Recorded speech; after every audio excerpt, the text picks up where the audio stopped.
we have a special guest, the top defensive tackle, Robert Landers.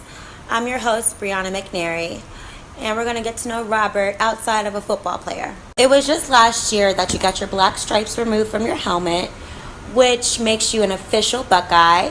How did you feel knowing that your football career was about to take off from that point on? It was very overwhelming at first, just because, a childhood dream was becoming a reality, and the fact that I was officially a part of the team and officially a Buckeye, it just made a childhood dream come true. And, from there I was just ready to start, you could say my career or see where I could go with my season. What advice would you give incoming athletes who want to get play time on the field as a freshman? The biggest thing I would say is be ready to work. One thing especially about OSU is, nothing is handed to you. Coach Meyer is one of those people who, number one, he checks all egos at the door. So any egos you have from high school, might as well put it in the trash before you step on campus. Everything you do is hard. You have to work for everything you get, from, playing time all the way down to socks from the equipment room. You just got to have that mindset of you're going to come in and perform to your best ability, and you're not going to let anything stop you.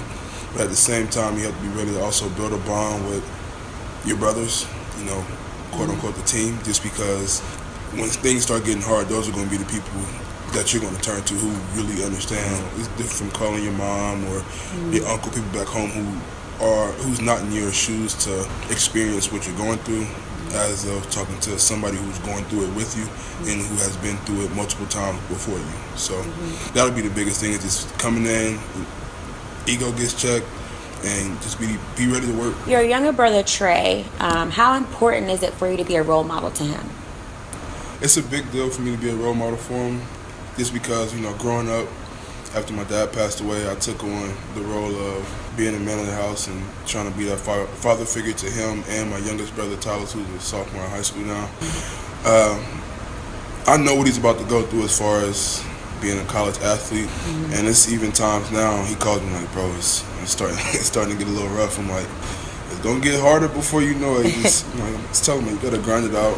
One thing about all of us is, I tell all of my brothers, whatever you decide to do, I'm gonna support you in it, whether it's play basketball, play checkers for a living. Like, if that's what you want to do, then do it. But if you're gonna do it, put your all into it. If you don't, you'll lose the love and passion for it, and it'll just be a waste of time. Do you have an inspirational quote that you try to live by?